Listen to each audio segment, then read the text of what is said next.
everyone, and welcome to a brand new episode of Good Talk. So for today's episode, we'll be talking about racism in Singapore. What comes to your mind when you hear the word racism? Just a difference in someone that doesn't look like us and speak like us, and how we just automatically assume them to be less than, or like what Ryan would say, maybe dangerous.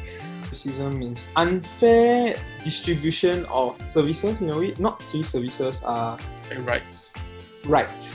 Assumptions about other races. From everyone here, it just seems that racism is something that a certain group is discriminated against. To give everyone a common definition, I will be reciting the definition of racism.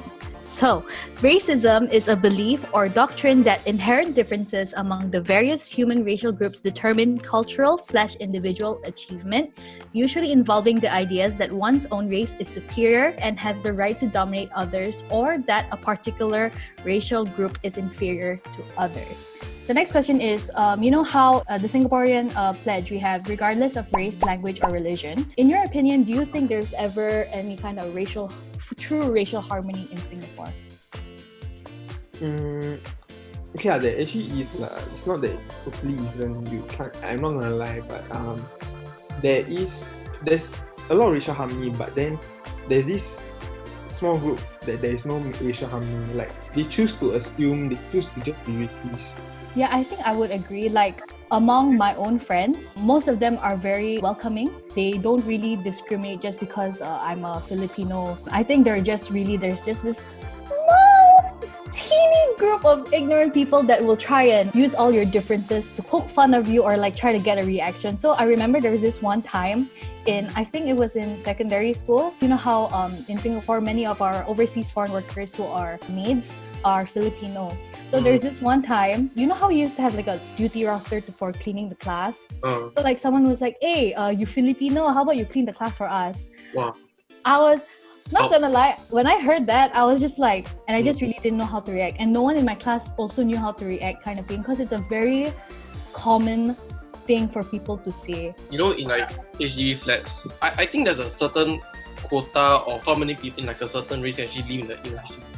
So I think that is a very good part of living in Singapore, because there's a mixture of race, language, and religion in one flat, and I actually get to make a lot of friends. That's the great part. But there'll always be this small number of people ruin the atmosphere, you are just living your own life, but someone has to comment about it. So I think that's quite disrespectful, I guess, and I think that's a slight touch of what racism is about, I guess. Yeah.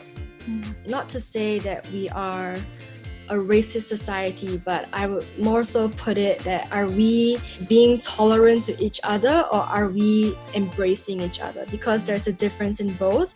I think tolerance says you stay in your lane, I stay in my lane, but a full acceptance and embrace looks like, hey, I want to do life with you, I want to learn about you, I want to befriend you, I want to journey through your struggles with you. It's great that we're having conversations like this, because the denial does not address the disparity, right? We really do see that certain people groups are just not treated as well, and they're not fully represented in our government. I don't think it's a secret that racism exists in Singapore, and I think it should be confronted, how we're doing right now, having conversations.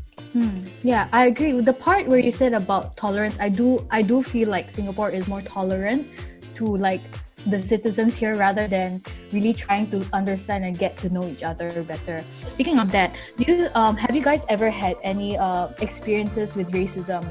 Maybe you've encountered someone being racially discriminated against, or you have been a victim of racism or racial discrimination yourself?